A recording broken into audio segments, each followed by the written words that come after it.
बढ़ते खबरों में आगे ईडी के सामने पेश नहीं हुए केजरीवाल। जल बोर्ड घोटाला मामले में ईडी ने समन भेजा और ईडी के सामने पेश नहीं होंगे केजरीवाल। ईडी का समन गैरकानूनी है, ये आपका कहना है। और कोर्ट से जमानत बार बार ईडी का समन क्यों, ये सवाल भी पूछा गया आम आदमी पार्टी की तरफ से। जल बोर्ड केस में ईडी के समन पर पेश नहीं होंगे दिल्ली के सीएम अरविंद केजरीवाल। आपने कहा है कि कोर्ट से जमानत तो बार बार समन क्यों भेजा जा रहा है, ईडी का समन गैरकानूनी है। तो देखिए, ईडी के नोटिस पर पेश नहीं होंगे सीएम केजरीवाल। अखबारों में भी इस खबर का जिक्र है।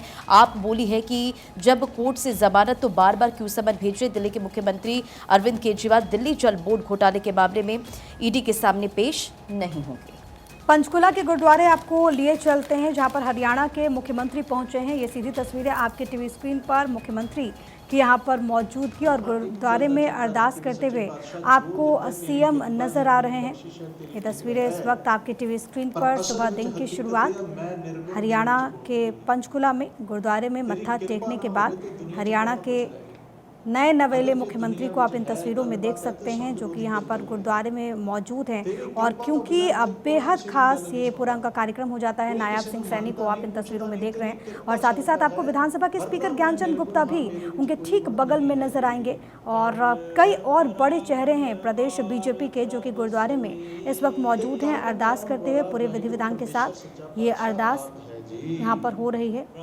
एक बड़ी जिम्मेदारी है नायब सिंह सैनी के कंधों पर भी। और क्योंकि लोकसभा के चुनाव में अब ज़्यादा वक्त शेष नहीं है, और ऐसे में जिस तरीके से हरियाणा में फेरबदल हुआ, जिस तरीके से एक बड़ी जिम्मेदारी नायब सिंह सैनी को मिली, तो अब आगे किस तरीके से प्रदेश को लेकर के जाना है। क्योंकि हरियाणा में आप देखें कि इस साल के आखिर में विधानसभा चुनाव भी हैं, लेकिन 10 लोकसभा की सीटें, और इसलिए इससे पहले 2019 में जब लोकसभा चुनाव हुए थे तो 10 की 10 सीटों पर भारतीय जनता पार्टी काबिज हुई थी। लेकिन अब किस तरीके से आगे बढ़ना है, इसको लेकर के तो लगातार चर्चा चल रही है। लेकिन यहाँ पर गुरुद्वारे में मत्था टेकते हुए मुख्यमंत्री आज प्रिया मंत्रिमंडल विस्तार की जानकारी भी मिल रही है। उससे पहले गुरुद्वारे में मत्था टेकते हुए प्रसाद ग्रहण करते हुए तस्वीरें हमने आपको दिखाई। चलिए कुछ और खबरों की बात करते हैं। दिल्ली शराब घोटाले को लेकर एक बड़ा खुलासा हुआ है। आप नेताओं को 100 करोड़ पहुंचाए गए, ये खबर मिल रही है। के कविता के साथ केजरीवाल का नाम क्योंकि इस वक्त सामने आ रहा है। वैसे के कविता जिनकी मुश्किलें बढ़ चुकी है, गिरफ्तार उनको किया गया, उसके बाद उनकी तरफ से कहा गया कि वो ये लड़ाई कानूनी तौर पर लड़ेंगी, कोर्ट का रुख वो करेंगी। और आप देखिए दिल्ली शराब घोटाले में क्योंकि आम आदमी पार्टी के तमाम जो नेता हैं, पूर्व deputy CM Manish Sisodia already आप देखिए मुश्किलों में घिरे हुए नजर आए हैं, वो इस वक्त जेल में बंद हैं। दूसरी तरफ अगर आप देखेंगे हर दिन ईडी की तरफ से अरविंद केजरीवाल को समन जारी किया जाता है। तो कुल मिलाकर अब ये दिल्ली शराब घोटाले को लेकर बहुत बड़ा खुलासा हुआ है कि आप नेताओं को 100 करोड़ पहुंचाया गया। के कविता पर किस तरीके से के कविता पर अगर आप देखेंगे पहले ही ईडी की गाज गिरती हुई नजर आई है, और अब आप देखिए एक बहुत बड़ा खुलासा इस पूरे मामले में।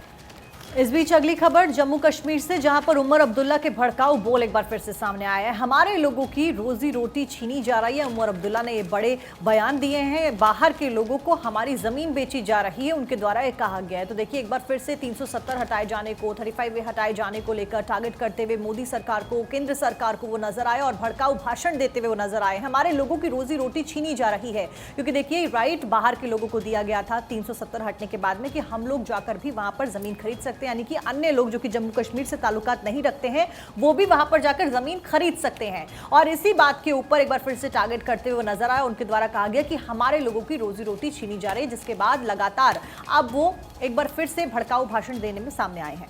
आगे बढ़ेंगे। अगस्ता वेस्टलैंड हेलीकॉप्टर घोटाला मामला, आरोपी क्रिश्चियन मिशेल को सुप्रीम कोर्ट से राहत नहीं मिली है। क्रिश्चियन मिशेल के बारे में जो जानकारी है वो ये कि रिहाई मांग वाली याचिका सर्वोच्च अदालत ने खारिज कर दी। सीजेआई डीवाई चंद्रचूड़ की अध्यक्षता वाली पीठ ने याचिका को खारिज किया है। याचिका में मिशेल ने जेल से रिहाई की मांग की। जेल में अधिक समय तक रहने के आधार पर रिहाई की मांग की गई। आपको याद होगा कि दिसंबर 2018 में मिशेल को यूएई से किया गया था प्रत्यर्पित, और तब से वो जेल में बंद है और उसकी तरफ से याचिका दायर की गई थी, रिहाई को लेकर के मांग की गई थी। लेकिन सर्वोच्च अदालत से उसे लगा है झटका, क्योंकि याचिका खारिज कर दी गई।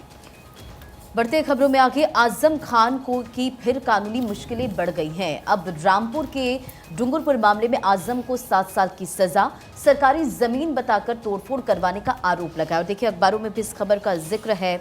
आजम खान को 7 साल का कारावास और रामपुर जिले की एक विशेष अदालत ने डूंगरपुर में जबरन घर तोड़े जाने के मामले में सोमवार को पूर्व मंत्री आजम खान को 7 साल, साथ ही साथ 3 अन्य दोषियों को 5-5 साल की कैद हुई है। वरिष्ठ अभियोजन अधिकारी अमरनाथ तिवारी ने सोमवार को बताया कि रामपुर के सांसद विधायक अदालत यानी कि एमपी एमएलए कोर्ट के सत्र न्यायाधीश विजय कुमार ने जिले के गंज थाने में दर्ज एक मामले में शनिवार को पूर्व मंत्री मोहम्मद आजम खान, पूर्व नगर पालिका अध्यक्ष अजहर अहमद और पूर्व पुलिस क्षेत्राधिकारी आले हसन और बरकत अली को दोषी करार दिया है। और देखिए ये खबर क्योंकि दैनिक जागरण में फ्रंट पेज पर छपी है। डूंगरपुर प्रकरण में आजम खान को 7 साल की सजा। आगे बढ़ते हैं, बात कुछ और खबरों की करते हैं। कांग्रेस के 6 बागी विधायकों को सुप्रीम कोर्ट से फिलहाल कोई राहत नहीं है। दरअसल विधायकों की अयोग्यता पर रोक लगाने से सुप्रीम कोर्ट ने इनकार कर दिया है। वोट देने या फिर सदन की कार्यवाही में भाग लेने की अनुमति देने से भी इनकार कर दिया है। तो कांग्रेस के जो 6 बागी विधायक थे उनको फिलहाल सुप्रीम कोर्ट से कोई भी राहत नहीं मिली है, सदन में भाग लेने की अनुमति नहीं है। विधायकों की अयोग्यता पर रोक लगाने से भी इनकार कर दिया गया है। आगे बढ़ते हुए अगली खबर महिला आरक्षण से संबंधित, जिसके मामले में केंद्र सरकार का हलफनामा सामने आया। केंद्र सरकार ने सुप्रीम कोर्ट में दाखिल किया है अपना जवाबी हलफनामा और कानून को तत्काल लागू नहीं किया जा सकता। केंद्र की तरफ से कहा गया जनगणना और परिसीमन की प्रक्रिया की जाए और वो जरूरी है प्रक्रिया करना। तय कानून और नियमों के तहत ही लागू हो पाएगा आरक्षण। क्योंकि देखिए विपक्ष लगातार केंद्र सरकार को घेरते हुए नजर आ रहा था और कहा जा रहा था कि इमीडिएट लागू क्यों नहीं किया जा रहा है। फिलहाल उन्होंने जवाबी हलफनामा दाखिल किया है। केंद्र की ओर से दाखिल किया गया हलफनामा जनगणना परिसीमन की प्रक्रिया जरूरी है। ये प्रक्रिया जब शुरू होगी, खत्म होगी, उसके बाद ही महिला आरक्षण लागू किया जा पाएगा। प्रिया, सितंबर 2023 में पारित हुआ था और इसको लेकर के केंद्र ने हलफनामा दायर किया है। फिलहाल आगे बढ़ेंगे, बात मुंबई की। बीएमसी आयुक्त, अतिरिक्त आयुक्त को भी हटाया गया है। बीएमसी के उपायुक्त भी हटाए गए हैं। मिजोरम के प्रशासनिक सचिव को हटाया गया है। ये मुंबई से ये जानकारी सामने आ रही है और आपको मालूम है कि चुनावों के मद्देनजर कल बाकायदा सूची भी सामने आई थी जिसमें कई राज्यों के गृह सचिव पर, डीजीपी पर भी एक्शन लिया गया था। और अब खबर यह है कि बृहन मुंबई म्युनिसिपल कॉरपोरेशन के आयुक्त और अतिरिक्त आयुक्त को हटाया गया है। बीएमसी के उपायुक्त पर भी कार्रवाई की गई है। मिजोरम की बात करें तो वहां पर भी प्रशासनिक सचिव हटाए गए और अमूमन चुनाव से ठीक पहले इस तरीके से फैसला लिया जाता है और इसके पीछे की वजह यह है कि वहां पर निष्पक्ष चुनाव हो सके। कोई भी अधिकारी अगर लंबे वक्त तक किसी एक पद पर रहता है तो उस पर एक्शन होता है। ये एक सामान्य प्रक्रिया है और इसी के तहत मुंबई से खबर जहां पर बीएमसी आयुक्त और अतिरिक्त आयुक्त को हटाया गया है। बिल्कुल, देखिए गुजरात, यूपी, बिहार, झारखंड और उत्तराखंड से 6 राज्यों के गृह सचिव हटाने के आदेश भी दिए गए। बढ़ते खबरों में आगे और अगली बड़ी खबर आपको बता रहे, एल्विश यादव पर कसा कानून का शिकंजा। देखिए एल्विश यादव की मुश्किलें लगातार बढ़ रही है। एनडीपीएस एक्ट के तहत एल्विश पर कार्रवाई होगी। एल्विश ने अपने ऊपर लगे आरोपों को स्वीकारा है। सूत्रों के हवाले से जानकारी, एल्विश ने कहा है कि वो पार्टियों में शामिल तमाम लोगों को जानता है और इसमें शामिल था, ये उसने कबूला। ये सूत्रों के हवाले से जानकारी और पार्टियों में जहर मंगवाने की बात भी उसने कबूल की है।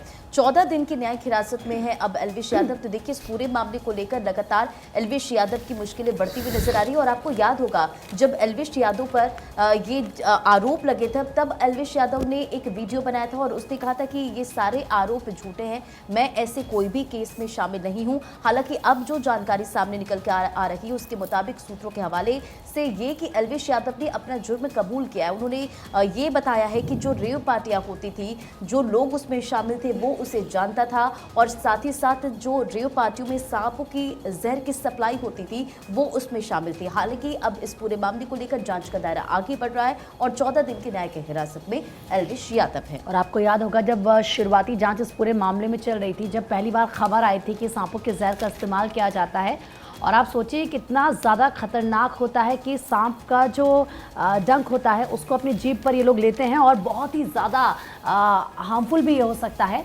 लेकिन अब फिलहाल आप ये कह सकते हैं कि एल्विश यादव ने इस बात को खुद कबूल भी कर लिया है। बढ़ते खबरों में आगे, डीएमके ने अपने डोनर से मांगी डिटेल। एल टोरल बॉन्ड्स की डिटेल मांगे गए। तमिलनाडु के डीएमके को 656.5 करोड़ रुपए मिले थे बॉन्ड के जरिए और फ्यूचर गेमिंग से मिले थे 509 करोड़।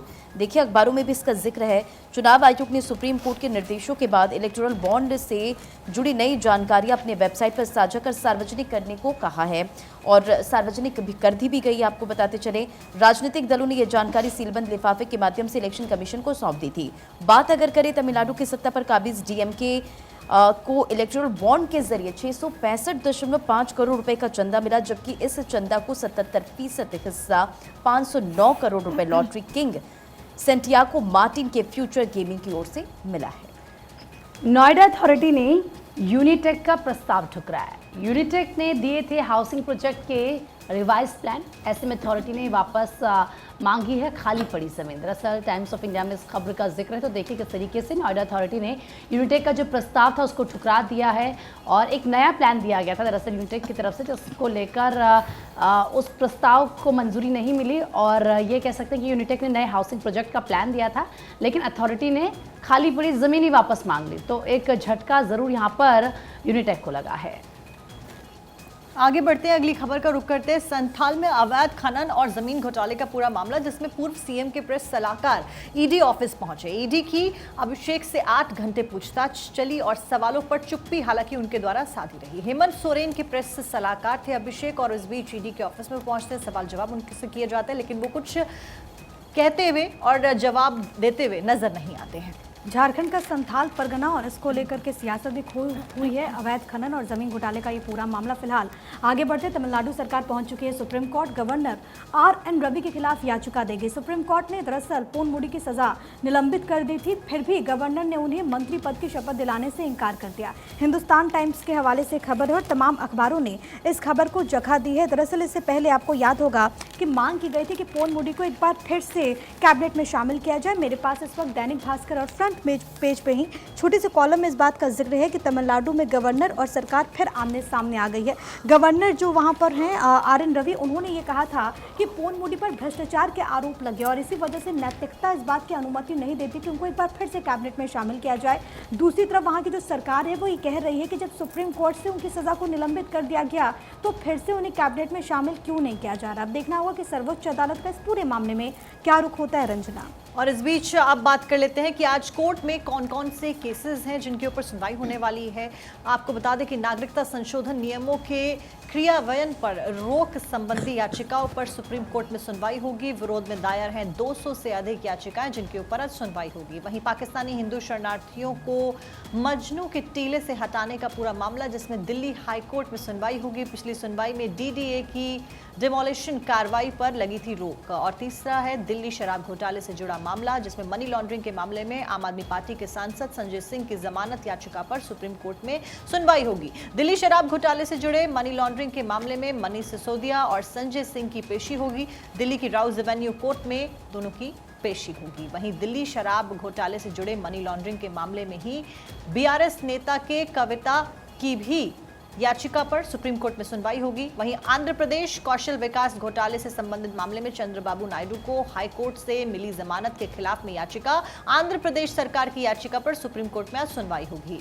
इसी के साथ चुनाव प्रचार में शरद पवार के नाम और तस्वीर का इस्तेमाल करने के मामले में अजित पवार की अर्जी पर सुप्रीम कोर्ट में सुनवाई होगी। जस्टिस सूर्यकांत और जस्टिस केवी विश्वनाथन की बेंच करेगी ये सुनवाई। भड़काऊ भाषण के मामले में सुप्रीम कोर्ट में सुनवाई होने जा रही है। जस्टिस संजीव खन्ना और जस्टिस दीपांकर दत्ता की बेंच सुनवाई करेगी। नए युग के साइबर अपराध को नियंत्रित करने की मांग पर उसको लेकर दायर जनहित याचिका पर भी सुनवाई होगी। दिल्ली हाई कोर्ट में होगी याचिका पर सुनवाई।